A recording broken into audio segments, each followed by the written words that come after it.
पहली बात तो ये अगर सांसद नहीं बनते तो ये हमारा रिश्ता भी नहीं टूटता, रिश्ता टूटा ही सांसद बनने के बाद है। उन्होंने स्पष्ट बोला कि अगर मैं चुनाव हारता तो मैं 100% चाहे दुनिया इधर की उधर हो जाए, मैं रोहिणी से शादी करता, क्योंकि रोहिणी ही मेरी साथी है। चंद्रशेखर की पत्नी ने चंद्रशेखर को ब्लैकमेल करना शुरू कर दिया। हाँ, और वो भी शब्बीरपुर कांड की हकीकत को लेकर। तो मैं हाँ। कभी समझ ही नहीं पाई कि उस हकीकत में ऐसा क्या है। 2000 उन्होंने कहा कि 2017 के पहले मैं कुछ और था, मेरी जिंदगी कुछ और थी, मैंने बहुत ये मिस्टेक्स एक की हैं। नई इंटरेस्टिंग कहानी आ गई तो कि वही तो अब आपको, चंद्रशेखर की पत्नी भी आपके अनुसार इस पूरे कांड में इन्वॉल्व है। हाँ, और ये सारी चैट्स भी है मेरे पास में। अगर वो झूठ बोलेंगे ना, मैं कोर्ट के सामने हर एक चीज पेश करूंगी कि मैं कितने गंदे तरीके से झगड़ती थी। मैंने 1000 टाइम उनको ये बोला होगा, तुमने मेरी जिंदगी बर्बाद की, तुमने मेरी जिंदगी। वो हर बार ये बोलते थे कि यार थोड़ा सब्र करो, सक्सेस है एक बार, उसके बाद मैं हटाऊंगा। फिर दूसरी चीज, जो व्यक्ति मेरे साथ पूरी पूरी रात बात कर रहा है, मैं कैसे जज करूं कि वो शादीशुदा है? एक वक्त में वो उस औरत को विष कन्या बोलते थे, वो बोलते थे विष कन्या है वो। इवन वो ये भी बोलते थे कि मैं इसको अपने घर में नहीं चंद्र रखता हूँ, अपनी च, माँ के च, पास।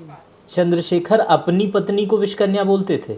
हाँ, कई बार कहा कि ये एक सिर्फ और सिर्फ प्लांट की गई है, मैं खुद इससे पीछा छुड़ाना चाहता हूँ, इसीलिए मैं महीने में एक बार सिर्फ और सिर्फ घर का खर्चा देखने के लिए जाता हूँ, अदरवाइज मेरे को इससे कोई मतलब नहीं है। इवन मैं छुटमुलपुर के घर में जहाँ इनकी माताजी रहती है, वहां भी मैं इस महिला को नहीं रखता हूँ, क्योंकि मेरे परिवार के साथ भी, इनकी माँ के साथ तो उसकी बनती भी नहीं है, ये दोनों कभी आपस में साथ में रह ही नहीं सकती इनके परिवार के साथ में। तो इन्होंने इसको एक द्वारका के एक छोटे से एक अपार्टमेंट में वहां रखा, और वहां ये वही महीने में एक बार ऐसे जाते हैं। ये सारी चीजें मुझे पूरी तरीके से, ये सेम पिक्चर, क्योंकि देखो ये टेलीकास्ट हो रहा है, मैं झूठ तो बोल नहीं रही हूँ, तो ये कहानी मेरे दिमाग में गड़ी गई बस। क्या आपके पास कोई ऐसा सबूत है जिससे स्पष्ट होता है कि चंद्रशेखर आज़ाद आपसे शादी करना चाहते थे, या आप उन्होंने धोखा दिया? इस तरह की कोई चैट्स या इस तरह की कोई कॉल या कोई वीडियो रिकॉर्डिंग? क्या इस पूरे मामले को मीडिया ट्रायल के बजाय, जनता के बीच में लाने के बजाय सीधे कोर्ट में नहीं ले जाती आप? सीधे आप कोर्ट चली जाती, इस देखिए, बीच में आता मेरी ही नहीं मामला? एक व्यक्तिगत नाराजगी और एक अन्याय की लड़ाई थी। ये दिल्ली के होटल के कमरों की क्या कहानी है? ये एक न्यूज़ चैनल पे आप इंटरव्यू दे रही थी, वहाँ पे आप बता रही थी। तो मायावती जी से आप मिलके चंद्रशेखर की शिकायत लगाएंगी? शिकायत तो नहीं लगाऊंगी, लेकिन उनके सामने रोऊंगी जरूर, एक महिला के रूप में एक अपना दर्द बयां करूंगी कि बहन जी, मैं बहुजन आंदोलन की वजह से आज मैंने अपनी जिंदगी की इतनी बड़ी बलि चढ़ाई है कि मेरा व्यक्तिगत जीवन खत्म हो गया, सार्वजनिक रूप से मुझे चरित्रहीन का धब्बा लगा, मेरे ऊपर अगर ये दाग लगा तो सिर्फ और सिर्फ इस एक गलती की वजह से। तो हाँ, भावनात्मक रूप से, और इवन जो लोग मुझसे बोल रहे हैं, कई लोग बहन जी के समर्थक मुझसे बात जब करते हैं तो वो बोलते हैं कि जब तुम जाओगी तो वो 100% तुम्हें गले लगा के तुम्हारी आंखों में आंसू आएंगे, और वो तुम्हें चिपका कर ये बोले महसूस कराएंगे कि एक महिला महिला की फीलिंग्स को समझ सकती है, उसके दर्द को समझ सकती है। तो ये बिल्कुल स्पष्ट है कि हाँ, ये चीज होगी। इससे पहले आप राजनीति में थी, उनकी कैंपेन आप चंद्रशेखर की कर रही थी। मान सकता हूँ कि आप राजनीति में कैंपेन मैनेजर थी, कह सकता हूँ? हाँ हाँ, एक हाँ। स्मॉल लेवल पे बस। हाँ हाँ। तो कभी पूरे फुल फेज में बैटिंग करने को मिले, चंद्रशेखर मायावती जी सीधे आपको कहें कि आपको चुनाव लड़ना है, या कोई भी राजनीतिक दल कहे कि आपको चुनाव लड़ना है, तो क्या कभी आप राजनीति में आएंगे? अन्याय के लिए लड़ने जाना है, पहले एक दिन पहले से पोस्ट स्टार्ट कर देना है, मैं यहाँ आ रहा हूँ, मैं वहां आ रहा हूँ, मैं ये कर रहा हूँ, ये सारी चीजें, जो वहां की पूरी टीम अलर्ट हो जाए, लोग प्रिपेयर हो जाए, पुलिस प्रशासन वहां पर वो हो जाए, तो मैं तो इसके सबसे पहले से ही खिलाफ हूँ, आज से नहीं, पहले से ही। कई बार मेरे मैसेजेस भी मैं दिखा भी दूंगी कि मैं उनका कितना, क्यों, क्योंकि जब आप इस तरह की स्थिति को उत्पन्न नहीं क्यों होने दे रहे हो। अगर आज चंद्रशेखर शांतिपूर्ण तरीके से 2 कारों के माध्यम से उस परिवार से मिलने जाते, बाद में मीडिया देखती, बाद में लोग देखते, तो क्या उस परिवार को न्याय नहीं मिलता? नहीं। लेकिन आपको एयरपोर्ट से हल्ला मचाना है, आपको पहले से ही एक्टिव करना है, क्योंकि आप बिना काफिले के रह नहीं सकते हो। आपको चाहिए कि कारों का एक काफिला होना चाहिए, हजारों पुलिस वाले मेरे इंतजार में खड़े होना चाहिए। तो ये पूरी तरीके से एक स्टंटबाजी है, जिसका नुकसान अभी प्रयागराज में हमने देखा वो मासूम बच्चे जिनको बोल सकते हो कि अभी एक तरीके से उनके दूध के दांत नहीं टूटे, उनको अकल नहीं है कि वो क्या कर रहे हैं, आज वो लोग वहां पे कान पकड़कर नीचे बैठे, उस उन बच्चों के भविष्य की जिम्मेदारी कौन लेगा? 2 दिन पहले, 3 दिन पहले मेरा इंटरव्यू हुआ, एक वेद प्रकाश नाम का बिहार का एक रिपोर्टर है और वो है, उसका यूट्यूबर है।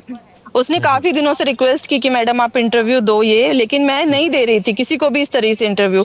फिर मुझे किसी ने कहा कि आप सिर्फ स्वर्ण मीडिया पर जाकर बैठती हो, आप बहुजन मीडिया को क्यों नहीं अपने स्टेटमेंट्स देती जिससे बहुजन समाज के बीच में आपकी बात जाए? मैंने कहा ठीक है। जब मैं गई तो उस व्यक्ति को, पहली बात तो उसको ये ऑनलाइन स्क्रीनिंग जूम नहीं करना आता, तो उसने कहा कि 1 घंटे कैजुअल टॉक हो रही, जैसे अभी हम दोनों की हो रही है। अब 1 घंटे की बात में मैं उसी स्टेटमेंट में भावनात्मक रूप से भी हुई, मेरे दोनों चीजें दिखी। फिर एक स्टेटमेंट उसने ऐसा पूछा 1 घंटे के बाद जिसमें मेरी हंसी निकली, तो उस लोगों ने उस पर विरोध कर दिया। जब मैं रोई आप ही के इंटरव्यू में, तो लोगों ने लिखना नीचे मगरमच्छ के आंसू है, मतलब महिला का दुख मगरमच्छ के आंसू है। और अगर एक सवाल हुआ उसमें मैं हंसी, तो बोला कितनी बेशरम है, हंस रही है, पीड़ित है तो हंस रही है। मतलब महिला को तुम लोगों ने समझा क्या है? मतलब ना, अगर महिला पीड़ित है, अपना दुख, पहले वो इतना दुख झेल के आई है, ऑलरेडी डिप्रेशन झेल के आई है, अब वो अगर इतनी अपफ्रंट होकर समाज के सामने बात रख रही, तो तुम उससे ये बोल रहे हो कि वो रोई क्यों? रोई क्यों? तो मगरमच्छ के आंसू है। और अगर वो हंसी तो कितनी बेशरम है। दोस्तों, आज एक बार फिर से डॉक्टर रोहिणी मेरे साथ हैं और पिछले इंटरव्यू में डॉक्टर रोहिणी से मैंने बहुत सारे सवाल पूछे थे और उनका जवाब भी उन्होंने बहुत बेबाकी से दिया था, लेकिन उसके बावजूद भी जनता के बहुत सारे सवाल हैं और उन्हीं सवालों का एक चिट्ठा मैंने बनाकर तैयार किया है और आज फिर से डॉक्टर रोहिणी को मैंने आमंत्रित किया है और उनसे यही सारे सवाल पूछूंगा। डॉक्टर रोहिणी, आपका बहुत बहुत स्वागत है। पिछले इंटरव्यू के बाद आप मुझे लगता है कि 15-20 दिन बाद फिर से हम एक इंटरव्यू कर रहे हैं। इस बीच में बहुत सारी गतिविधियां मुझे आपकी तरफ से भी देखने को मिली और चंद्रशेखर की तरफ से देखने को मिली और जनता की तरफ से देखने को मिली। मुझे भी बहुत सारे फ़ोन आए, बहुत सारे दबाव भी आए, फ़ोन भी आए, दबाव भी आए और बहुत सारे सवाल भी आए। तो कुछ सवाल मैंने तैयार किया है, क्या मैं उस सवाल से शुरुआत करूं या आप कुछ शुरू करना चाहेंगे अपनी बातों से? देखिए, मैं पिछले कई दिनों से एक ही टॉपिक के ऊपर जवाब दे रही हूँ, तो मैं बिल्कुल नहीं चाहती थी कि अब मैं आगे, क्योंकि मेरी पहचान, मेरे व्यक्तित्व की पहचान या मेरी जर्नी सिर्फ चंद्रशेखर से नहीं है। मैंने बहुत कुछ हासिल किया, बहुत बड़ी जर्नी मैंने जी, ये तो मेरी जिंदगी का एक हिस्सा है, लेकिन उसको लेकर इतना फोकस किया जा रहा है क्योंकि अभी करंट मुद्दा वो है। तो मैं तो अपने सवाल, क्योंकि देखिए सांच को कोई आंच नहीं वाली बात है, तो जो है वो बताने के लिए तैयार हैं। तो मैं हर बार मीडिया के सामने आती हूँ, आप लोगों के सामने आती हूँ और अपनी बातों के जवाब बेबाकी से देती हूँ। तो आप मुझसे पूछ सकते हैं सवाल, अगर ये जनता के सवाल हैं तो बिल्कुल मैं उनके जवाब देना चाहती हूँ। रोहिणी जी, कई सारे सवाल हैं जो हमारी टीम ने भी तैयार किए हैं। हमारे एक साथी हैं अर्नव, उन्होंने ये सारे सवाल तैयार किए हैं और कुछ सवाल ऐसे हैं जो पब्लिक डोमेन में भी आ रहे हैं, जो इसमें तैयार तो नहीं है लेकिन मुझे याद है वो बहुत सारे सवाल। वो सारे सवाल मैं आपसे पूछता हूँ, सारे सवाल मैं आपको एक बार कर देता हूँ, उसके बाद आप धीरे धीरे जवाब देना उसका शुरू करिएगा। देखिए, पहला सवाल है कि लोग पूछ रहे हैं कि आप 4 साल तक आपने अभी तक कुछ नहीं बोला। चंद्रशेखर जब सांसद बन जाते हैं तब आप अचानक बोलने लगती हैं कि उनसे आपके रिलेशन थे और इस तरह की घटनाएं घटी। सवाल नंबर 2, रोहिणी जी, आपको के ऊपर आरोप लग रहे हैं कि आप एंटी दलित, एंटी रिजर्वेशन प्रेजेंट करने की कोशिश की जा रही है।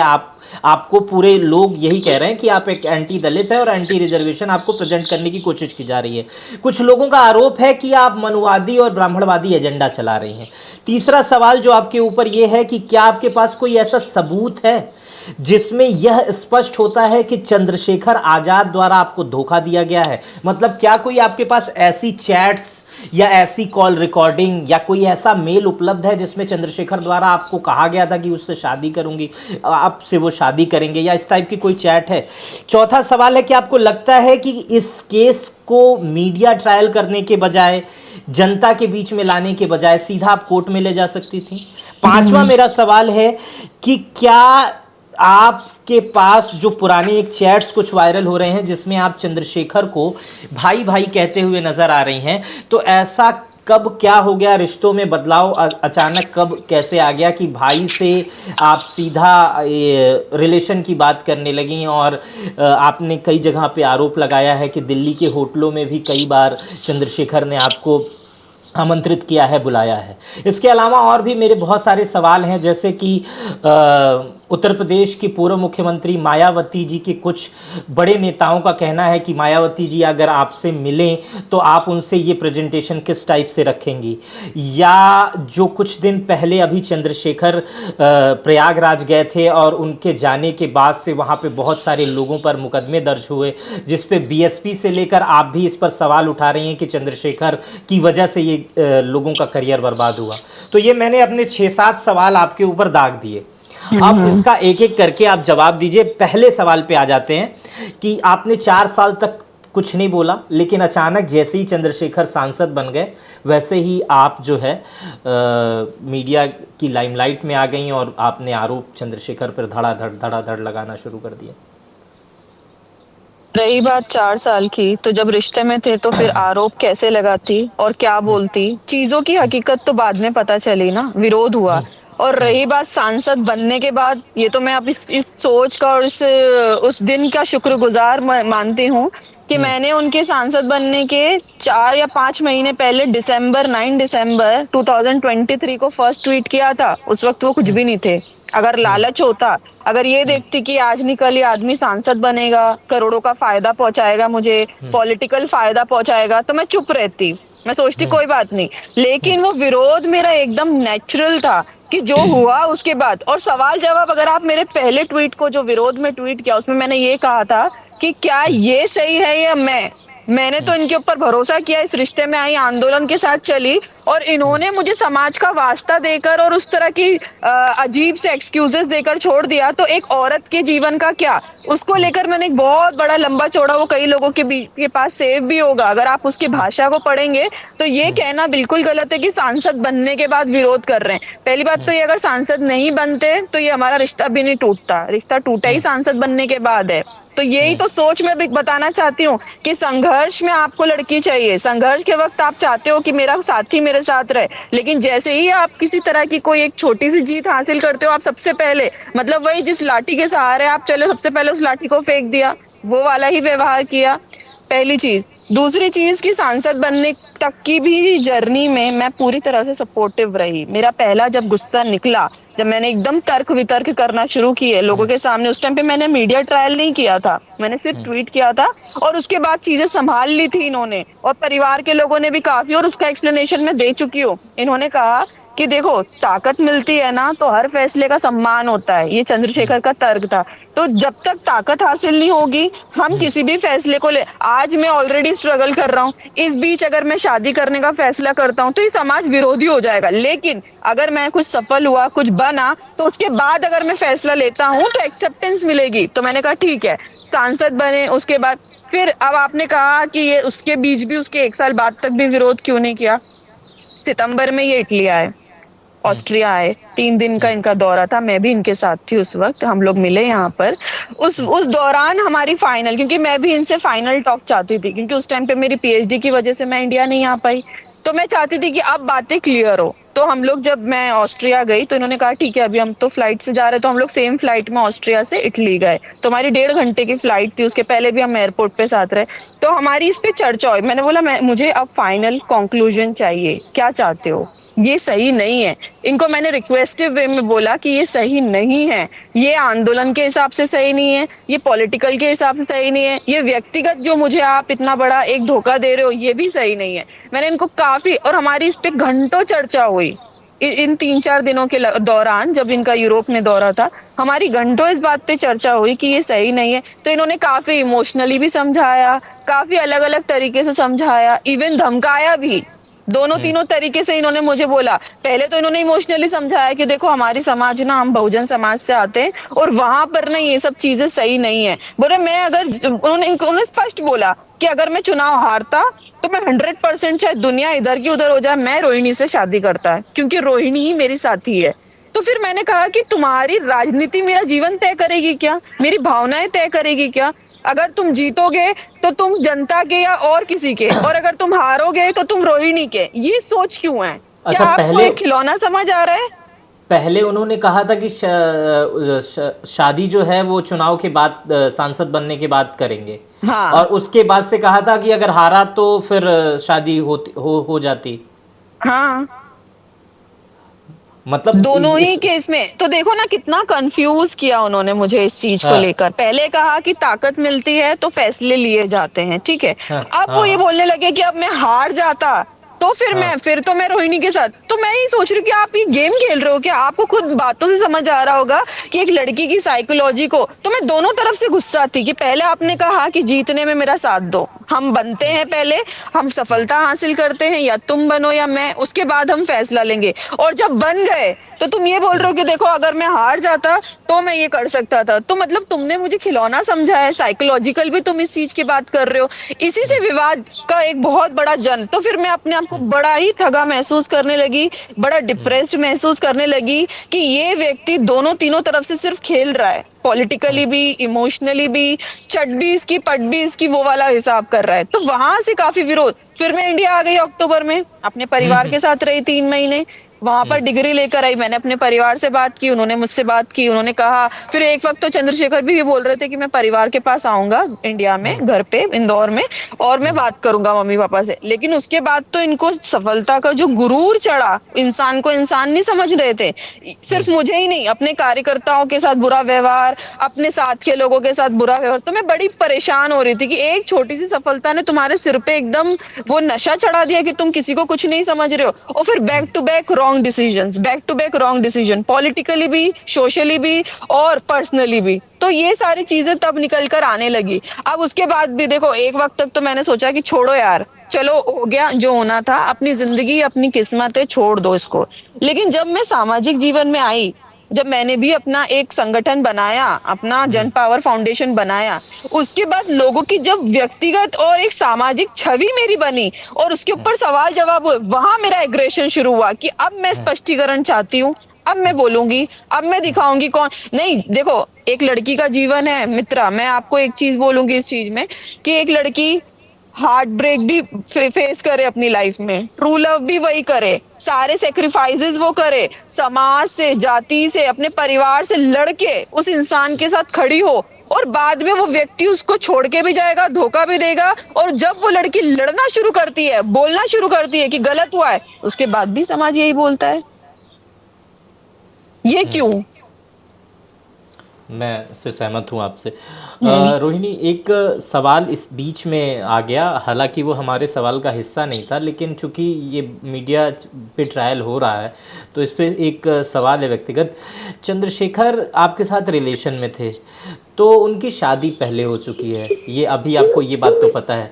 उनके पत्नी से उनके कैसे रिश्ते हैं? अगर किसी व्यक्ति के पत्नी से अच्छे रिश्ते होते हैं तो मुझे नहीं लगता है कि वो कहीं किसी बाहर किसी दूसरी महिला से बात करता है, या उस अपनी पत्नी को फेम में भी लाता है। कहीं भी मैं देखता हूँ चंद्रशेखर अकेले ही आते जाते हैं। तो आप इस पे कुछ टिप्पणी करना चाहेंगे? देखिए, स्टार्टिंग में तो मुझे पता ही नहीं था, लेकिन जब हाँ। मुझे पता चला, जब मुझे इस चीज के बारे में रियलिटी 2000, तो क्या इन्होंने आपने उस उनकी पत्नी को पूरी। देखा है? देखा है उनकी पत्नी को? नहीं नहीं, ना मैंने उनको कभी देखा, कभी नहीं, कभी हम मिले नहीं है, कभी किसी हाँ। तरह से कुछ नहीं। हाँ, सोशल मीडिया के माध्यम से। अब इसकी भी बहुत अच्छा सवाल किया, अब तक किसी मीडिया ने ये सवाल नहीं पूछा मुझसे, और मैं बहुत शुक्रगुजार हूँ आपने ये सवाल किया, क्योंकि इस पे स्पष्टीकरण बहुत जरूरी है। अब हाँ। रही बात, पहले तो आपने जो शादी की उसको आपने छुपाई क्यों? जब आप आपके गरीबी दिखा रहे हो, अपने माता पिता दिखा रहे हो, अपना तो घर अपनी दिखा रहे हो, पत्नी को क्यों नहीं और दिखा रहे हो? उस घर में वो महिला रहती थी, उसको क्यों नहीं दिखाया आपने समाज के सामने? आपने क्यों नहीं लेकर आया? आपने शादी छुपाई पहले तो, है ना, ब्रह्म में। तो समाज भी आपका, जब तक के चुनाव नहीं लड़ते, शायद 5 साल बाद चुनाव लड़ते, तो समाज को तब पता चलता। तो आपने ये तो एक पूरी कॉन्स्पिरेंसी क्रिएट करके रखी, पहली चीज। दूसरी चीज, आपने बोला व्यक्तिगत रिश्ता कैसा, मुझे तो ये दिखाया गया था कि उनकी जिंदगी का एक बहुत बड़ा डिजास्टर है।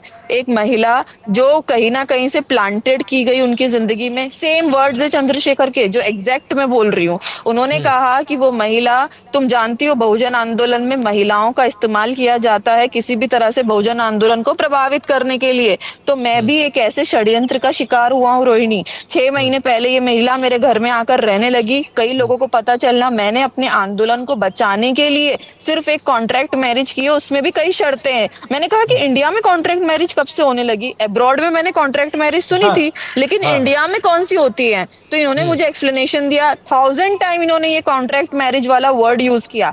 इन्होंने कहा कि कॉन्ट्रैक्ट मैरिज ये कि मैं उसको कभी सार्वजनिक सम्मान नहीं दूंगा, कभी समाज के सामने नहीं लेकर आऊंगा, ना वो कभी ये चीज डिस्क्लोज करेगी कि वो उसकी शादी मुझसे हुई है। और आपने देखा चंद्रशेखर ने भी कभी डिस्क्लोज नहीं किया, उस महिला ने भी नहीं किया। वैसे वो सोशल मीडिया पे इनके बारे में खूब लिखती है, फोटो डालती है, लेकिन कभी उसने भी नहीं बताया। तो तुम दोनों चोर हो, मतलब तुम दोनों इस ट्रैप में थे और तुम दोनों ही मिलकर मूर्ख बना रहे थे।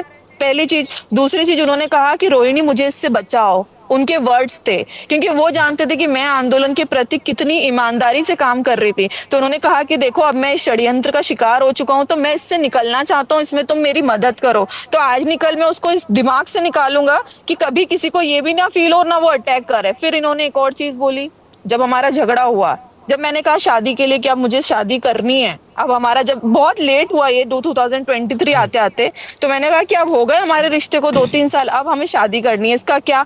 तो इन्होंने मुझसे कहा कि वो महिला मेरे कुछ ऐसे, क्योंकि देखो गलतियां सबसे होती है रोहिणी, मैंने भी पास्ट मिस्टेक्स की है, हम सब करते हैं। तो वो महिला मेरे कुछ ऐसे राज जानती है जिसको, क्योंकि वो फिर धमकाने लगी, जैसे ही उस महिला को पता चला कि ये तो इसको एक अच्छी लड़की मिल गई, अब रोहिणी के साथ चला जाएगा अपनी लाइफ में, तो उसने इनको ब्लैकमेल करना शुरू कर दिया। और ये चीजें हम मेरी चंद्रशेखर आंखों की के सामने।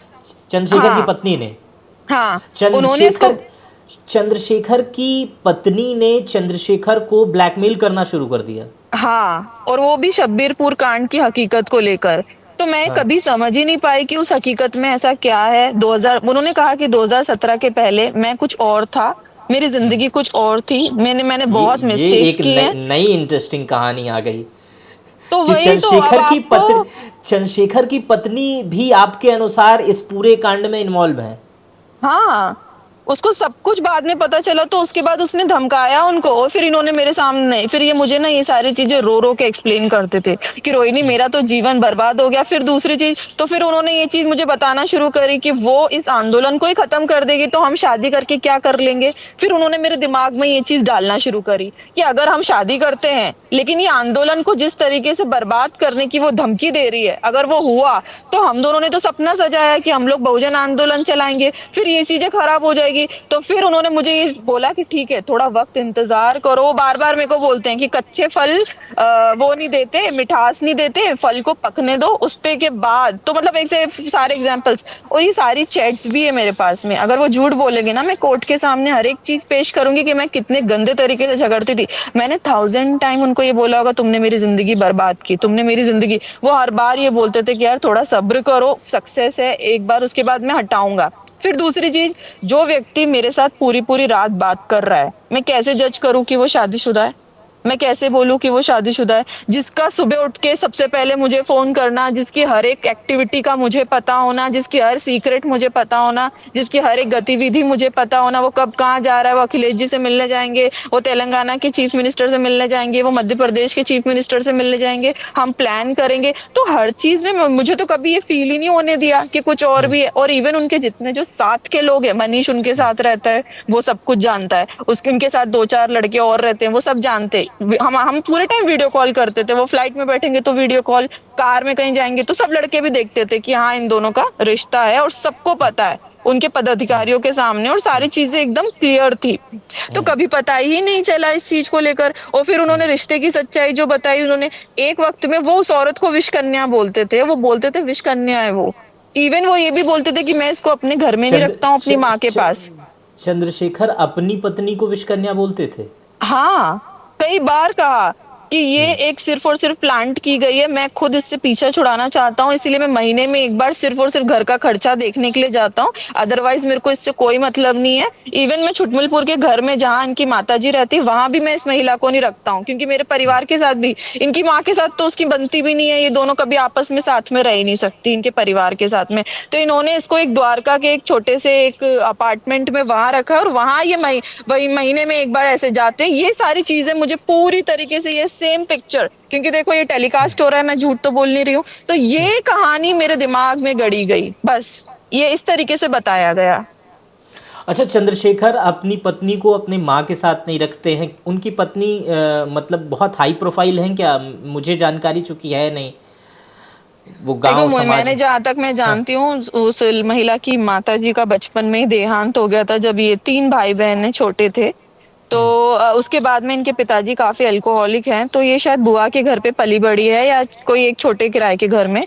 तो इसका इस महिला का भी कोई फ्यूचर नहीं था। इसकी छोटी बहन ने पहले ही लव मैरिज भागकर शादी कर ली थी। अब छोटा भाई था, तो ये दोनों छोटे भाई को और इस महिला को दोनों को चंद्रशेखर पाल रहे हैं एक तरीके से। वो लड़का भी इसका भाई भी, जिसका फोटो भी मैंने 2 दिन पहले वायरल किया कि सरकारी बंगले में तुम यूपीएससी की तैयारी कर रहे हो और हमारा समाज के युवा रोड पे लड़ रहे हैं तुम्हारे लिए। तो मैं तो 5 साल से यूपीएससी की तैयारी इसकी यही देख रही हूँ 2021 के बाद से कि ये इसके साथ रहता है कि भाई ये दोनों भाई बहन, चंद्रशेखर ने कहा कि इन दोनों भाई बहनों को एक अलग मैंने घर दिला दिया, उस पर रहे ही है, मुझे इनसे कोई मतलब नहीं है। तो वो एक दूसरे के साथ वहां पर ऐसे रहे। तो ये सब चीजें तो मैंने देखी है अपने आंखों से, ये सब चीजें तो मैं जानती हूँ अच्छा, जी। ठीक है। थोड़ा-सा पारिवारिक चीज़ों से आगे निकल के हम इस पे आते हैं दूसरे सवाल पे। आपके ऊपर कुछ लोग आरोप लगा रहे हैं कि आप एंटी दलित हैं, एंटी रिज़र्वेशन की बातें करती हैं, क्योंकि यूएन में आपने जय श्री राम बोला था। कुछ लोग ये भी कह रहे हैं कि आप ब्राह्मणवादी और मनुवादी एजेंडा चला रही हैं। देखिए मेरे लिए ना विचारधारा, मेरे लिए सोच उससे बड़ा है मेरे लिए राष्ट्रवाद। ठीक है, जब मैं राष्ट्रवाद की और मानवतावाद की बात करूंगी ना, तो मेरे लिए फिर सारे ही इक्वल है। मैं ये बाउंड्रीज में बिलीव नहीं करती कि आप दलित हो तो सिर्फ दलितों की बात करोगे। अपना तो फिर एक कंट्री बना लो अपनी, फिर रखो ही मत मतलब किसी से भी, एक स्टेट ही बना लो पूरा 100% उनका।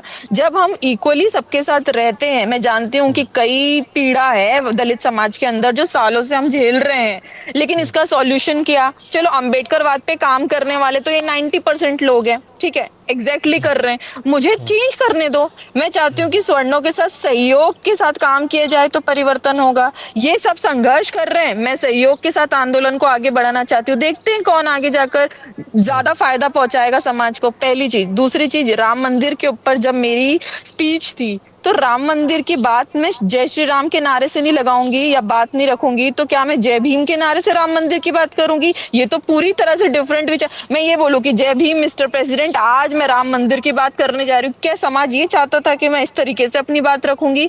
जब जब मैंने संविधान के ऊपर अपनी अपनी स्पीच दी, कॉन्स्टिट्यूशन पे मेरी स्पीच थी, तब मैंने जय भीम भी बोला, जय भारत जय संविधान बोला, जो मेरे ट्विटर के पिन उसमें भी है। और मैंने लिखा भी कि मैं भारत की बेटी हूँ, बाबा साहब को अपना आदर्श मानती हूँ।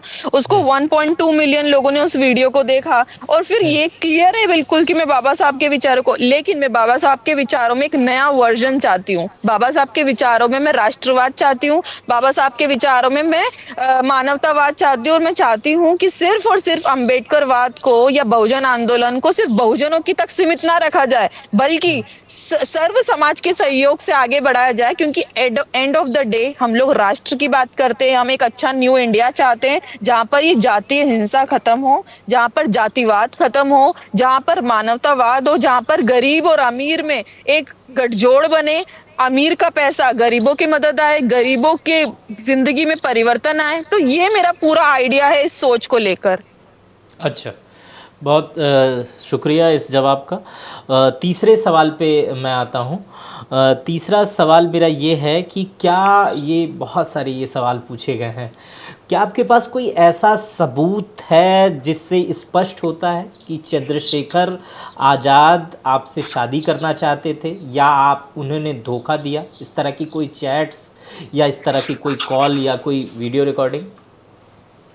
देखिए पहली बात तो ये कॉल वीडियो रिकॉर्डिंग या फिर ये जिसको लोग एविडेंस का नाम दे रहे हैं, चैट्स। वो मेरे चैट्स। जिंदगी में एक वक्त तक मेमोरीज हुआ करती थी। क्योंकि आप एक लॉन्ग डिस्टेंस रिलेशनशिप में रहते हो तो आप ये सब चीजें करते हो, इट्स वेरी नेचुरल, सब लड़कियां करती है। जिसका पति फौजी होता है, बॉयफ्रेंड या दूसरे देशों में, वो आजकल रील्स का ये ट्रेंड चल गया कि वो वीडियो रिकॉर्डिंग्स डालते हैं, वीडियो कॉल के रिकॉर्डिंग सॉन्ग्स वगैरह लगाकर। ये तो सेम चीजें मैं भी करती थी, तो उसको लोगों ने एविडेंस का नाम, तो अब एविडेंस के रूप में उसको पेश करना पड़ा कि हाँ हम लोग एक स्ट्रॉन्ग रिलेशनशिप में रहे और उसके बाद में हम लोगों ने ये सारी चीजें हुई। रही बात एविडेंस की, तो मैंने अभी तक 10 लॉयर से बात कर ली होगी, 10 से ज्यादा लॉयर्स को अपने एविडेंस भी दिखाए हैं मैंने, और उन्होंने कहा कि यस ये सारी चीजें प्रूफ है। तो मैं कोर्ट में पेश करूंगी ना वो सारी जी। चीजें कि हाँ सारी चीजें हैं। मतलब ये सारे एविडेंस हैं, ये जनता को आप निश्चिंत करा रही हैं कि ये सारी एविडेंस हैं, जब भी हाँ जरूरत बिल्कुल पड़ेगी है, तो आप कोर्ट बिल्कुल में है, उसको प्रेजेंट करेंगे। बिल्कुल। ठीक, ठीक है। चौथे सवाल पे चलते हैं कि ये सवाल चूंकि बहुत सारे लोग कर रहे हैं, चंद्रशेखर के समर्थक ये बातें पूछ रहे हैं, क्या इस पूरे मामले को मीडिया ट्रायल के बजाय, जनता के बीच में लाने के बजाय सीधे कोर्ट में नहीं ले जाती आप, सीधे आप कोर्ट चली जाती, इस बीच देखिए, में आता मेरी ही नहीं मामला? एक व्यक्तिगत नाराजगी और एक अन्याय की लड़ाई थी। मैं चाहती हम्म। थी कि समाज इसका फैसला करे। कई चीजों में हर हर लड़ाई कोर्ट तक नहीं जाती, कई चीज समाज के बीच में आती है और समाज फैसला करता है। इसलिए हमारे देश में ये पंचायत और ये सारी चीजें भी हैं, इवन हम्म। पारिवारिक बीच में भी आता है। हम्म। तो ये हम्म। राजनीतिक तो था नहीं, पारिवारिक था और सामाजिक था। तो मैं चाहती थी कि समाज, लेकिन जब समाज ने एक तरफा उस व्यक्ति का सपोर्ट करना शुरू किया और एक तरफा मेरा विरोध करना शुरू किया, तो अब ये फैसला हुआ ये 1 महीने के अंदर कि ठीक है, कोर्ट में जाएंगे। तो कोर्ट में अब हमने सारी चीजें रख दी है, हम कंप्लेन भी कर दी है, पुलिस कंप्लेन, यहाँ तक कि जो एनसीडब्ल्यू है, national commission for women cell, उस पर भी हमने एप्लीकेशन अपनी कंप्लेंट दे दी है। लेकिन आप दुर्भाग्य देखिए ना, इतनी बड़ी कंप्लेन करना, इतना दूर से बैठना, और एक लड़की जो भारत का नाम रोशन करती है, यहाँ पर मैं इस व्यवस्था को भी देख रही हूँ कि देखो 1 हफ्ते से ज्यादा हो गया इस कंप्लेन के ऊपर कोई सुनवाई नहीं हुई। तो सोचो, एक आम जनता, एक समाज की जो गरीब बेटी, उसकी सुनवाई में तो सालों लग जाते होंगे। 1 हफ्ते के अंदर मैंने अभी तक कोई रिस्पॉन्स नहीं देखा। अगर ये रिस्पॉन्स मुझे और अगले 1 हफ्ते में नहीं मिलता है, इसको धमकी मत समझना, इसको सिर्फ एक चुनौती या एक मेरा दर्द समझना कि अगर मेरे देश का कानून, मेरे देश की सरकार, और अगर वो भी मेरे साथ इस तरह का विश्वास वो करती हैं, तोड़ने का काम करती हैं, और मेरी सुनवाई या इस अन्याय के खिलाफ जो लड़ाई, जो स्पष्टीकरण चाहती हूँ, अगर वो नहीं करती है, तो मुझे मजबूरन यूनाइटेड नेशंस के सामने भूख हड़ताल पे बैठना होगा। मैं नहीं चाहती कि इस चीज को इंटरनेशनल मीडिया कवर करे। मैं नहीं चाहती हूँ कि अपने देश का अपमान हो, देश का सर किसी भी तरीके से नीचा हो। मैंने अपना सिर नीचा कर लिया, मैंने कई बार अपनी चीजों को, लेकिन मैंने अपने देश का नाम नीचा नहीं होने दिया। मैं भारत के झंडे का बहुत सम्मान करती हूँ, लेकिन अब बात मेरे सम्मान की है, अब बात मेरे आत्मसम्मान की है। मैं चाहती हूँ, इस पूरे केस में मैं बिल्कुल नहीं चाहती कि किसी भी तरह की पॉलिटिक्स हो। क्या फर्क पड़ता है कि वो पॉलिटिशियन है? क्या मैं एक कॉमन गर्ल की कोई वैल्यू नहीं है क्या? मेरे मुझसे बीजेपी को या सरकार को कोई पॉलिटिकल बेनिफिट नहीं है, तो क्या मेरी आवाज नहीं सुनी जाएगी? क्या मेरी बात नहीं रखी जाएगी? बिल्कुल, बिल्कुल। ये एक रोहिणी, आपने इस बातचीत के दौरान एक बड़ी बात कही है कि अगर महिला आयोग से लेकर उत्तर प्रदेश की सरकार या भारत की सरकार इस विषय पर कार्रवाई नहीं करती है आपके प्रार्थना पत्र पर, तो आप यूनाइटेड नेशन का दरवाज़ा खटखटाएंगी या आप यूनाइटेड नेशन में भूख हड़ताल करेंगी? क्या कर ये सकती हूँ बड़ी मैं? अभी मैं यहाँ ये पर हूँ तो मैं यहीं जाकर बैठ सकती हूँ, मेरे घर से 5 किलोमीटर दूर है, मैं वहां हाँ। जाकर बोल सकती हूँ। लेकिन मैं नहीं चाहती, क्योंकि इंटरनेशनल मीडिया पूरा यूएन में रहता है, मैं नहीं चाहती कि वो देखे कि एक भारत की बेटी वहां पर हाँ। अपना एक नेम प्लेट और वो सारी चीजें लेकर, एक पोस्टर लेकर बैठी है कि मेरे साथ में ये सब चीजें हुई। कितनी शर्मिंदगी होगी उस टाइम पे। आज मैं स्विट्जरलैंड में रहती हूँ, मैं 5 साल से यहाँ की कानून व्यवस्था और चीजें, स्विट्जरलैंड में अगर अभी तक ये होता ना तो अरेस्टिंग भी हो जाती, उनको कोई हम्म। मतलब नहीं राजनीति और उससे। अगर मैंने कहा कि मेरे साथ में अन्याय हुआ है, मेरे साथ में इस तरह का विश्वासघात, छल, धोखाधड़ी हुई है, और अगर यहाँ तो घूर कर अगर आप किसी को देख लोगे ना, यहाँ कानून है, तो भी हाँ। आप पुलिस पकड़ के लेके जाएगी कि उस व्यक्ति को आपने अनकंफर्टेबल फील कराया। तो क्या मैं इसको थोड़े और सरल शब्दों में ये कह सकता हूँ कि अगर कुछ दिन में बात आपकी महिला आयोग या भारत सरकार ने नहीं मानी, तो आप यूनाइटेड नेशन का रास्ता अपनाएंगी, यूनाइटेड नेशन की तरफ जाएंगी अपनी बात रखने के लिए? मजबूरी में जाना पड़ेगा, मजबूरी में दिखाना पड़ेगा। कम से कम जो लोग मुझे बीजेपी का एजेंट बोल रहे हैं, उनको ये तो क्लियर हो जाएगा कि अगर मेरी किसी भी तरह से बीजेपी से लिंक होती तो क्या मुझे इतना लंबा इंतजार करना होता। मैंने आज तक बीजेपी के किसी भी नेता से फोन पे बात नहीं की। यहाँ दावोस में आते हैं, जिन लोगों से मैं मिली हूँ ना, जिन नेताओं से, एक बार उनसे जाकर पूछना कि रोहिणी घावरी कौन है, वो नहीं जानते। एक हाँ। मुलाकात, एक फोटो से कोई किसी को नहीं जानता। एक बार अगर आप स्मृति ईरानी जी के पास जाओगे और पूछोगे ना कि डॉक्टर रोहिणी नहीं। कौन है, वो बोलेंगे मैं नहीं जानती। बिल्कुल, अब बिल्कुल जानते हैं सब। हो अब सकता आपको है, अब आपको लोग जानते हैं। अब आपकी हो चर्चा सकता है। पॉलिटिकल गलियारे में खूब है। चलिए, पांचवें सवाल की तरफ हम बढ़ते हैं। एक चैट्स कुछ वायरल होती है जिसमें आप चंद्रशेखर को भाई भाई कहते हुए नजर आती हैं। इसके पीछे की क्या कहानी है? ये चैट्स की सच्चाई क्या है? और अगर ये भाई भाई है तो भाई से कब आगे बात बढ़ गई? इस पर मैं आपके जानना मैं चाहूँगा। अपनी अपनी प्योरिटी प्रूफ करने के लिए, जो लोग मुझे बोल रहे हैं ना कि ये एक हनी ट्रैप है, तो ऐसा दुनिया का कौन सा हनी ट्रैप है जो भाई बोल के शुरू होता है? सबसे पहली बात ये, मेरा जब अगर शुरुआत में मैं मेरी जो भावनाएं थी, जो बात थी, और जो मैं एक बड़े व्यक्ति को सम्मान देती हूँ, चंद्रशेखर मुझसे 8 साल बड़े हैं, ठीक है, तो मैं 8 साल बड़े व्यक्ति का नाम तो लूंगी नहीं, तो मैं भाई से संबोधित करती थी, बोलती थी। तो मुझे तो ये भी नहीं पता था, वो भी तो मुझे बदले में बहन बोल सकते थे। जब भाई बहन शुरू हो गया तो वो भी, लेकिन उन्होंने मुझे कभी बहन नहीं बोला, वो कभी नहीं बोलते थे इस तरीके से, वो रोहिणी ही बोलते थे।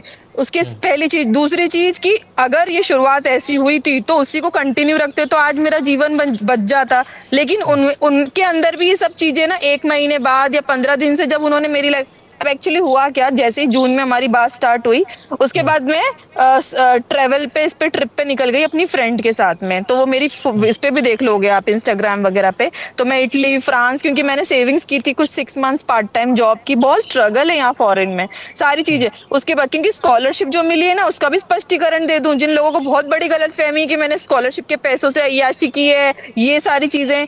जो लिविंग एक्सपेंसेस मिलता है स्कॉलरशिप में, वो $10,000 मिलता है। $10,000 स्विट्जरलैंड में 6 महीने का खर्चा है, बस 6 महीने का, जो मुझे 1 साल का मिलता था। अब अगले 6 महीने का खर्चा मैं कैसे देखूंगी? इतने गरीब परिवार से आई हूँ, कैसे करूंगी? मेरे तो जो दोस्त हैं वो तो स्विट्जरलैंड आना भी नहीं चाहते स्कॉलरशिप से, क्योंकि इट्स वेरी एक्सपेंसिव कंट्री। तो मैंने क्या किया, मैंने पार्ट टाइम जॉब की, इवनिंग शिफ्ट्स करती थी, मॉर्निंग में कॉलेज जाती थी, इवनिंग में 6 से 12 में रेस्टोरेंट में वेट्रेस का काम करती थी, सिर्फ और सिर्फ अपनी इस इनकम के लिए, क्योंकि मेरे पास तो कोई चारा नहीं था, अपने परिवार की जिम्मेदारी भी थी, अपने खर्चे भी निकालने थे। तो उसके बाद सुबह कॉलेज, शाम को वो। चंद्रशेखर ने मेरा संघर्ष आंखों से देखा है, वो व्यक्ति मेरे फोन का इंतजार, क्योंकि यहाँ पर मेरी 11 बजे शिफ्ट खत्म होती थी, इंडिया में रात की 3 बजती थी, तो वो 3 बजे तक जागते थे कि रोहिणी जब घर जाएगी तब मैं सोऊंगा, जब मैं, तो उनको पता है कि मैंने कितना कुछ स्ट्रगल किया है। तो वो, फिर मैंने देखा कि चलो ठीक है, अब मैं पहली बार आई हूँ एक स्लम से निकल के, तो मेरी फ्रेंड ने कहा कि चलो 10 दिन की ट्रिप प्लान करते हैं, तो मैं निकल गई घूमने, इटली गई, फ्रांस गई, ऑस्ट्रिया गई, और ऐसे यहाँ पर पूरी कंट्रीज, क्रोएशिया गई, तो मेरी स्टोरीज में आपको सब दिख जाएगा। तो वहां पर तो फिर चंद्रशेखर मेरी लाइफ देखने लगे थे, स्टेटस देख रहे थे, तो उनको लगा था कि कितनी फ्रीडम है, कितनी प्रोग्रेसिव विमेन है। तो वहां से फिर उनके मन में ना, उन्होंने, इवन जब मैं उनको भाई बोल रही हूँ, वो मेरे बालों की तारीफ कर रहे हैं। अरे भाई, भाई कौन से बालों की तारीफ करता है? तो यहाँ पर भी आप इंट्यूशंस, उनके जो इंटेंशंस है, वहां पर आप चेंज देख लोगे। उसके बाद से ये सब चीजें शुरू हुई थी। तो ये बार बार ना मुझे, मैं तो स्पष्टीकरण देती रहूंगी चाहे मैं मर जाऊं, लेकिन मैं जितना होगा मैं बोलूंगी, क्योंकि मेरी आवाज समाज तक जानी चाहिए, मेरा जो सच्चाई है वो लोगों तक जानी चाहिए, बस।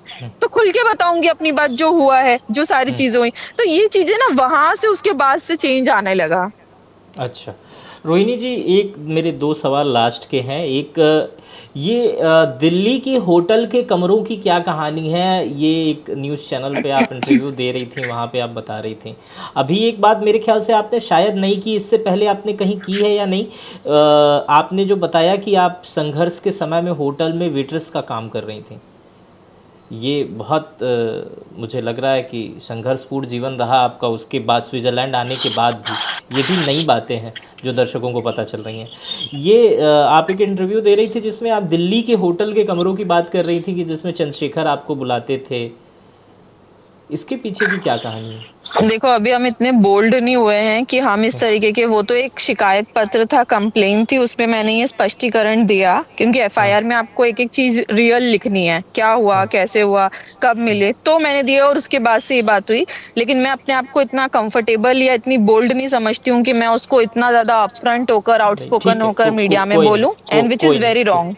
हाँ। कोई नहीं, कोई नहीं, कोई नहीं। अगर आप इस सवाल से बच रही हैं, कोई दिक्कत नहीं। ये एक पॉलिटिकल सवाल है, इसके बाद से इस पॉलिटिकल सवाल पे आते हैं। पिछला इंटरव्यू जब आपने मेरे साथ किया था, तो उसके बाद से मैं शुरुआत में ही बता रहा था, मेरे पास बहुत सारे फ़ोन आए थे। उसमें कई बीएसपी के बड़े लीडर के फ़ोन थे, मायावती जी की पार्टी के कई बड़े फ़ोन थे। तो उन्होंने बताया कि ये पूरा मामला मायावती जी के संज्ञान में है। तो चूंकि बीएसपी और चंद्रशेखर की पार्टी में कभी भी सामंजस्य नहीं बैठ पाया, भले ही चंद्रशेखर मायावती को बुआ कहते हैं या बहुत करीबी समझते हैं, बताते हैं, लेकिन मैंने देखा कि चाहे वो मायावती जी के भतीजे हों, चाहे वो चंद्रशेखर हों, कभी एक दूसरे के प्रति सम्मान या बातें नहीं निकल के आईं।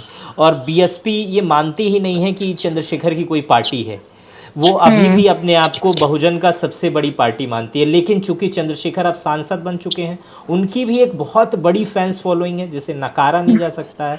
जगह जगह पर उनके लिए लोग इकट्ठा हो जाते हैं। तो चूंकि अब उसी सवाल पे आते हैं, मायावती जी के संज्ञान में ये मामला है, अगर मायावती जी आपसे मिलना चाहेंगी या इस विषय पर कुछ बात करना चाहेंगी या कुछ ऑफर आपको करती हैं, तो इस पे आप क्या सोचती हैं? देखिए, सिर्फ इस विषय पर नहीं, और इस अभी नहीं, मैं तो पिछले 5 साल से जब से यहाँ पर आई हूँ और उसके पहले से ही मैं तो बहन जी से मिलना चाहती हूँ। ये मेरा सपना है, ये साफ बिल्कुल है। बहन जी हमारी आदर्श है। उनकी जिंदगी की जो पूरी कठिनाई है, मैं हमेशा उनको एक आदर्श महिला, एक महानायिका के रूप में देखती हूँ।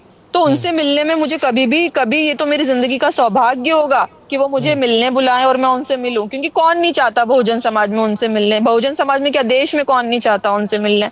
तो ऑफ कोर्स अगर वो मुझे मिलने बुलाएंगी या फिर ऐसा कोई भी मौका आता है तो मैं उनसे मिलूंगी। सिर्फ राजनीतिकरण या इस मुद्दे को लेकर ही नहीं, मैं सामाजिक रूप से एक महिला के रूप में भी उनसे मिलना चाहती हूँ। तो ये तो है एक सपना जिसको मैंने 2019 में भी अपनी जो न्यूज आर्टिकल जब मेरा फर्स्ट प्रिंट हुआ था स्कॉलरशिप का, उसमें अगर आप देखेंगे, मैं उसको आपको पर्सनली भी सेंड कर दूंगी। उसमें मैंने कहा कि उस वक्त उन्होंने, जब मीडिया ने पूछा कि आप किसे अपनी एक आदर्श नेता के रूप में मानती हैं, तो मैंने कहा बहन जी को मानती हूँ। और हर महिला उनको मानती है। उनका जिंदगी का संघर्ष के पैरों की धूल के बराबर भी हमारा संघर्ष नहीं है, तो मानते हैं जो सच है वो है जी। तो मायावती जी से आप मिलके चंद्रशेखर की शिकायत लगाएंगी? शिकायत तो नहीं लगाऊंगी, लेकिन उनके सामने रोऊंगी जरूर। एक महिला के रूप में एक अपना दर्द बयां करूंगी कि बहन जी, मैं बहुजन आंदोलन की वजह से आज मैंने अपनी जिंदगी की इतनी बड़ी बलि चढ़ाई है कि मेरा व्यक्तिगत जीवन खत्म हो गया। सार्वजनिक रूप से मुझे चरित्रहीन का धब्बा लगा। मेरे ऊपर अगर ये दाग लगा तो सिर्फ और सिर्फ इस एक गलती की वजह से। तो हाँ, भावनात्मक रूप से, और इवन जो लोग मुझसे बोल रहे हैं, कई लोग बहन जी के समर्थक मुझसे बात जब करते हैं तो वो बोलते हैं कि जब तुम जाओगी तो वो 100% तुम्हें गले लगा के तुम्हारी आंखों में आंसू आएंगे और वो तुम्हें चिपकाकर ये बोले, महसूस कराएंगे कि एक महिला की फीलिंग्स को समझ सकती है, उसके दर्द को समझ सकती है। तो ये बिल्कुल स्पष्ट है कि हाँ, ये चीज होगी। अच्छा रोहिणी, एक व्यक्तिगत सवाल है, कभी आपको राजनीति में आने का मौका मिले तो क्या आप अभी कभी आएंगे? जो मेरा एक्सपीरियंस रहा है राजनीति को लेकर और जो कुछ हुआ है, तो सच बताऊं, मैं बिल्कुल नहीं चाहती राजनीति करना, क्योंकि राजनीति में राजनीति तो में जो इससे पहले, समझौता करना पड़ता है वो मैं नहीं करना चाहती। इससे पहले आप राजनीति में थी, उनकी कैंपेन आप चंद्रशेखर की कर रही थी। मान सकता हूँ कि आप राजनीति में कैंपेन मैनेजर थी, कह सकता हूँ? हाँ हाँ, एक हाँ स्मॉल लेवल पे बस। हाँ हाँ। तो कभी पूरे फुल फेज में बैटिंग करने को मिले, चंद्रशेखर मायावती जी सीधे आपको कहें कि आपको चुनाव लड़ना है, या कोई भी राजनीतिक दल कहे कि आपको चुनाव लड़ना है, तो क्या कभी आप राजनीति में आएंगे? आज की अगर आप पूछो मेरे जो एक स्पष्टीकरण, तो मैं बिल्कुल नहीं आना चाहती, क्योंकि मैं मदर टेरेसा की को के काम को देखकर प्रभावित होती हूँ। मैं स्वामी विवेकानंद जी के काम को देखकर प्रभावित होती हूँ। मैं नेल्सन मंडेला, अब्राहम लिंकन, मैं बाबा साहब अम्बेडकर के काम को। तो मुझे नहीं लगता कि सामाजिक आंदोलन और परिवर्तन के लिए सिर्फ राजनीति की जरूरत है, ये मैं नहीं मानती। लेकिन भविष्य में अगर लगा, चंद्रशेखर को खत्म करने के लिए नहीं, अपनी समाज को आगे बढ़ाने के लिए अगर मौका मिला और ये चीज हुई, वैसे तो मुझे नहीं लगता कि राजनीति से होगा, लेकिन अगर होता है कहीं भी किसी भी तरीके से, तो क्यों नहीं कर सकते। नहीं, अब देखिए, एक मेरे सवाल का जवाब मिल गया। आप राजनीतिक में एंट्री में आज कभी मौका, मतलब कभी लगा तो आप कर सकते हैं। तो अगर कभी लगा कि चंद्रशेखर के खिलाफ आप चुनाव लड़ें, तो क्या ये भी हो सकता है? नहीं नहीं, कभी नहीं लड़ना चाहूंगी। ये तो मेरी जिंदगी का सबसे वर्स्ट पार्ट होगा कि मैं उस आदमी के सामने कभी भी चुनाव लड़ूंगी, और मुझे इतनी गंदगी तक जाना ही नहीं है कि मुझे उसके साथ ये वाला कंपटीशन करना है। नहीं, कभी नहीं।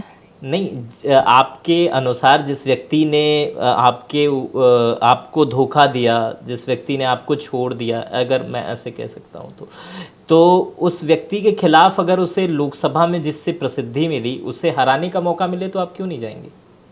नहीं, मैं उस सीट पे क्यों जाऊं? इंडिया में बहुत सारी सीट्स है, मैं कहीं और से लड़ लूंगी। मुझे उसी उसी आदमी के पास ही क्यों जाना है वापस में, इतना ऑलरेडी झेलने के बाद में वहीं पर जाकर? मतलब क्या ये एक रिवेंज शो करे कि देखा ये सारी चीजें हुई है, नहीं, रिवेंज, पॉलिटिकल गेम था। रोहिणी रोहिणी, रिवेंज तो आप ले ही रही हैं, मतलब ये एक बदला, बदला ही कहें या बदला क्यों? आत्मसम्मान, मैं अपने साथ हुए आत्मसम्मान, अन्याय की आत्म, लड़ाई लड़ रही हूँ। हाँ, अन्याय की लड़ाई तो आप लड़ी रही हैं, तो अन्याय में थोड़ा, अन्याय की लड़ाई लड़ने में थोड़ा रिवेंज भी आ सकता है।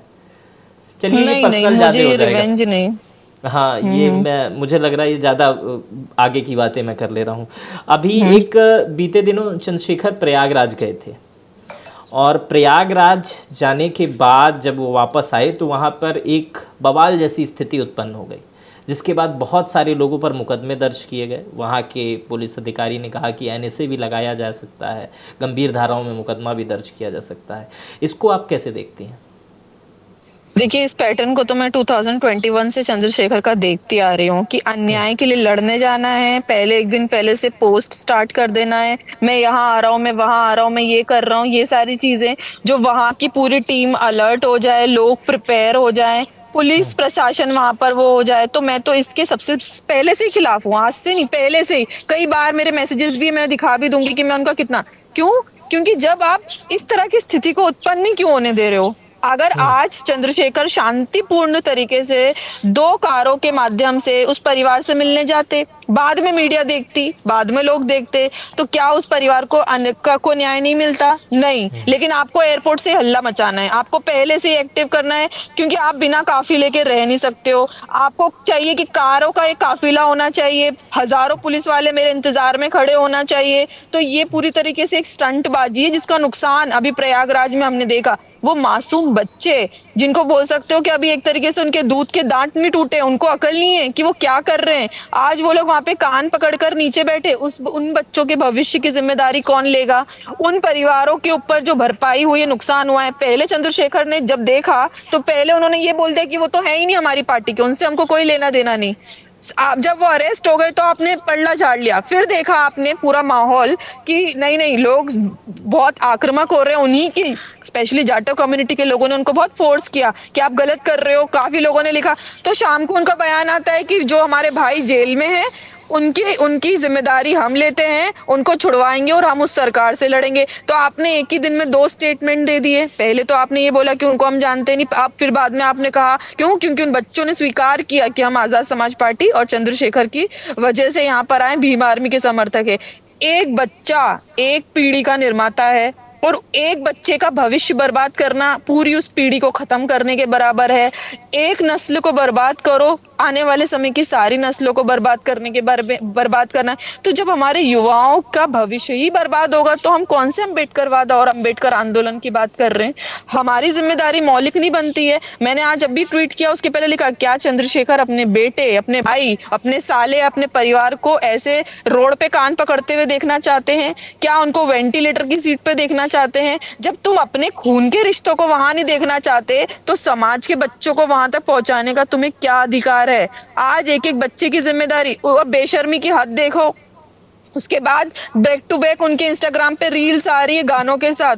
अरे इतना बड़ा नुकसान कर दिया तुमने, 500 लोगों के ऊपर मुकदमे दर्ज हो गए, हजारों बच्चे वहां पर, हजारों लोगों के घर टूटे, या जो भी नुकसान की भरपाई और इस तरीके से हुआ, करोड़ों रुपए की जब्ती होगी अभी, क्योंकि एनएसए लगा है, सारा भरपाई होगी, गाड़ियां टूटी, ये सारी चीजें। और तुम दूसरे दिन तक बेशर्मों की तरह, अरे कहाँ है सीरियस पॉलिटिक्स? कहाँ है सीरियसनेस? क्या इस व्यक्ति को इस पूरी घटना की जिम्मेदारी नहीं लेनी थी? क्या उसका एक शोक व्यक्त नहीं करना था? ये दूसरे दिन जाकर गुरु घर रविदास जी के मंदिर पे जाकर फिर इन्होंने रील्स बनाई, फिर वहां जाकर नारे लगा रहे। अरे एक दिन तो कम से कम शोक मना लो कि क्या किया है तुमने। एक दिन बिना कैमरे के नहीं रहना है, एक दिन बिना पोस्ट के नहीं रहना है, एक दिन बिना रील्स के नहीं रहना है। तो क्या ये राजनीति कर रहे हो? ये चीज सही है? समाज क्यों नहीं पूछता ये सवाल? मैं काफी आक्रामक हुई इस सोच के बाद से और इस पूरे तरीके के बाद से। ये गलत है। मेरे मुझसे, चलो मैं रोहिणी घावरी, डॉक्टर रोहिणी घावरी, इस बात की एक स्पष्टीकरण देती हूँ कि अगर मेरी वजह से किसी भी बच्चे का या 500 लोगों का नुकसान होता है, मैं डूब मरूंगी उसी दिन कि मैंने 500 लोगों के घर उजाड़ दिए। आज मेरी वजह से 500 लोग, 500 परिवारों के नुकसान हुआ है। ये जिम्मेदारी क्यों नहीं लेते हैं नेता? मतलब नेता चाहते क्या है? सिर्फ चंद्रशेखर की बात नहीं कर रही हूँ, कांग्रेस बीजेपी के कोई भी नेता हो, बसपा के नेता हो, आप अपने घर के बच्चों को एसी में फर्स्ट क्लास फैसिलिटी दोगे और समाज के बच्चों को बोलोगे आ जाओ। मैं चंद्रशेखर को पिछले 4 साल से समझा रही हूँ कि 18 से 21 साल के बच्चे आपके आंदोलन में नहीं आना चाहिए। स्पष्ट बोलो जाकर कि 21 साल की कम उम्र के लोग, ये बोलते नहीं क्यों? भीड़ कौन होगी फिर? वो कहाँ कहाँ से आएंगे फिर? मुझे तो चाहिए बड़े बड़े फोटो जिसमें मैं खड़े होकर फोटो, इनकी जो फोटोग्राफर्स है ना उनके भी दिमाग में डाल दिया है कि रैली बड़ी होनी चाहिए, जनता दिखनी चाहिए, भीड़ दिखनी चाहिए। बस वो भीड़ की चक्कर में सब बच्चों के भविष्य का नुकसान करो। मेरा सगा भाई इंजीनियरिंग कर रहा है, ठीक है, मैंने उसको कभी नहीं अलाउड किया कि हम लोग हमारे परिवार में कि आप किसी भी तरह की पॉलिटिकल कैंपेनिंग या रैली का हिस्सा बनो, कभी नहीं। तो फिर मुझे क्या अधिकार है कि मैं अपनी समाज के बच्चों को बोलूं आ जाओ मेरे एक आह्वान पर? ये कैसी लीडरशिप है? ये कैसी राजनीति है? ये तो नहीं है बहुजन आंदोलन का हिस्सा।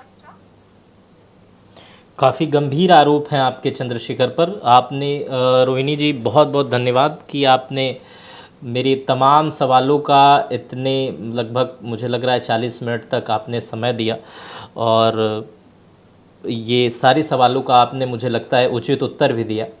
कुछ और सवाल अगर इस इंटरव्यू के बाद आएंगे तो हम आपसे फिर से संपर्क करने की कोशिश करेंगे कि उन सवालों का भी जवाब आप दें और आप जिस काम में हैं आपको उसमें सफलता मिले। मेरी शुभकामनाएं आपके साथ हैं। एक चीज और बोलना चाहूंगी, सॉरी, क्योंकि अभी जो हुआ 2 दिन पहले 3 दिन पहले मेरा इंटरव्यू हुआ, एक वेद प्रकाश नाम का बिहार का एक रिपोर्टर है और वो है उसका यूट्यूबर है। उसने काफी दिनों से रिक्वेस्ट की कि मैडम आप इंटरव्यू दो ये, लेकिन मैं नहीं दे रही थी किसी को भी इस तरह से इंटरव्यू। फिर मुझे किसी ने कहा कि आप सिर्फ स्वर्ण मीडिया पर जाकर बैठती हो, आप बहुजन मीडिया को क्यों नहीं अपने स्टेटमेंट्स देती जिससे बहुजन समाज के बीच में आपकी बात जाए? मैंने कहा ठीक है। जब मैं गई तो उस व्यक्ति को पहली बात तो उसको ये ऑनलाइन स्क्रीनिंग जूम नहीं करना आता, तो उसने कहा कि 1 घंटे कैजुअल टॉक हो रही जैसे अभी हम दोनों की हो रही है। अब 1 घंटे की बात में मैं उसी स्टेटमेंट में भावनात्मक रूप से भी हुई, मेरे दोनों चीजें दिखी। फिर एक स्टेटमेंट उसने ऐसा पूछा 1 घंटे के बाद जिसमें मेरी हंसी निकली, तो उस लोगों ने उस पर विरोध कर दिया। जब मैं रोई आप ही के इंटरव्यू में, तो लोगों ने लिखना नीचे मगरमच्छ के आंसू है, मतलब महिला का दुख मगरमच्छ के आंसू है। और अगर एक सवाल हुआ उसमें मैं हंसी तो बोला कितनी बेशरम है, हंस रही है, पीड़ित है तो हंस रही है। मतलब महिला को तुम लोगों ने समझा क्या है? मतलब ना, अगर महिला पीड़ित है अपना दुख, पहले वो इतना दुख झेल के आई है, ऑलरेडी डिप्रेशन झेल के आई है, अब वो अगर इतनी अपफ्रंट होकर समाज के सामने बात रख रही, तो तुम मुझसे ये बोल रहे हो कि वो रोई क्यों? रोई क्यों? तो मगरमच्छ के आंसू है। और अगर वो हंसी तो कितनी बेशरम है। पीड़िता को तो हंसने का कोई अधिकार नहीं है, हंसने का अधिकार पिस्ट का है, खुल के जीने का अधिकार पिस्ट का है हमारे समाज में, राजनीति करने का अधिकार पिस्ट का है हमारे समाज में। लेकिन समाज की बेटी अगर पीड़िता है, अगर उसके साथ कोई अन्याय हुआ है तो वो हंसेगी नहीं, अगर वो रोएगी तो वो रो क्यों रही है, अगर वो बोल रही है तो वो फेम के लिए बोल रही है, अगर उसको इसमें राजनीति में उतरना है, अरे थोड़ी तो शर्म करो। कितनी बेशर्मी की हद है। महिलाओं को किस लेवल पर लेकर आ गए हो तुम लोग कि महिला अगर कुछ भी बोल रही है तो बेशर्मी है। ये गलत है। इस सोच को बदलना है और इस व्यवस्था के खिलाफ मुझे लड़ना है। रोहिणी जी अब सवाल एक और इसमें उत्पन्न हो गया। अभी आपने 3 बार रेप कहा, ये किसकी तरफ आप इशारा कर रही थी? एक नॉर्मल, क्योंकि क्या होता है ना, देखो रेप होता है कहीं किसी बच्ची के साथ, तो उस लड़की का मुंह ब्लर करते हैं, उस बच्ची को बोलते हैं तुम मुंह ढाको। अरे अन्याय खिलाफ, मतलब तुम्हारी इज्जत लूटी गई है तो तुम शर्मिंदा हो, लेकिन जो रेपिस्ट, जो गलत कर रहा है, जो अन्याय कर रहा है, उसका मुंह नहीं ढाकेंगे। उसको हंसने का अधिकार है, उसको समाज में जीने का अधिकार है, उसको उससे सवाल नहीं पूछे जाएंगे। लेकिन महिला की इज्जत चली गई, इज्जत लुट गई, ये सोच भी गलत है। मुझे तो लगता है कि जितनी भी विक्टिम या जब भी कहीं होता है ना, गला पकड़ लो इन कमीनों का, चढ़ जाओ, बिल्कुल लड़ो अपने आत्मसम्मान के लिए। महिला को इतनी ताकत लेकर आनी पड़ेगी, परिवार से भी लड़ो। मेरी कई दिनों से मेरे परिवार से भी लड़ाई चल रही है, कई बार मेरे पापा का भी मेरे साथ कॉन्फ्लिक्ट हो जाता है। मैंने कहा कि पापा अगर आपको लगता है कि मैं गलत कर रही हूँ तो प्लीज मुझे थोड़े दिन के लिए छोड़ दीजिए, लेकिन अब मैं पीछे नहीं हटूंगी, मैं इस अन्याय के खिलाफ लड़ूंगी। क्योंकि मुझे सिर्फ अपने लिए नहीं लड़ना है, मुझे अपने समाज के लाखों बहनों के लिए लड़ना है। मैं वाल्मीकि समाज से आती हूँ। दलित समाज में भी एक ऐसी समाज जिसको कभी भी किसी भी तरीके से उस तरह से अपनी बात रखने का मौका नहीं मिला। तो आज अगर मेरी जैसी लड़की इतनी अपफ्रंट होकर बोल रही है, तो सोचो मेरी समाज की बेटियों के अंदर कितनी ताकत आएगी, कितना बड़ा जज्बा आएगा। ये लड़ाई मेरी उनके लिए है, ये लड़ाई मेरी देश की जो आधी आबादी है, 50% महिलाएं हैं, उनके लिए है। तो ये लड़ना जरूरी है। ठीक है रोहिणी जी, आपको बहुत बहुत शुभकामनाएं आपकी इस लड़ाई के लिए। आपका संघर्ष जारी रहे और मैं आपको एक बार पुनः धन्यवाद करता हूं कि आप हमारे साथ जुड़ी और इतना समय दिया आपने। बहुत बहुत धन्यवाद। Thank you. Thank you. तो ये थी मेरे साथ डॉक्टर रोहिणी। डॉक्टर रोहिणी ने पूरे सवालों का बहुत गंभीरता के साथ उत्तर दिया। जो मैंने सवाल किए, जो मेरी टीम ने बनाए, ये पूरे सवाल जो रोहिणी गावरी ने सुने, उसके बाद से बहुत गंभीरता से इसका उत्तर दिया। इस पर आपकी क्या प्रतिक्रिया है, आपके क्या नए सवाल हैं, ये मुझे आप कमेंट बॉक्स में बताइएगा। अपना बेहद ख्याल रखिएगा। बहुत बहुत शुक्रिया।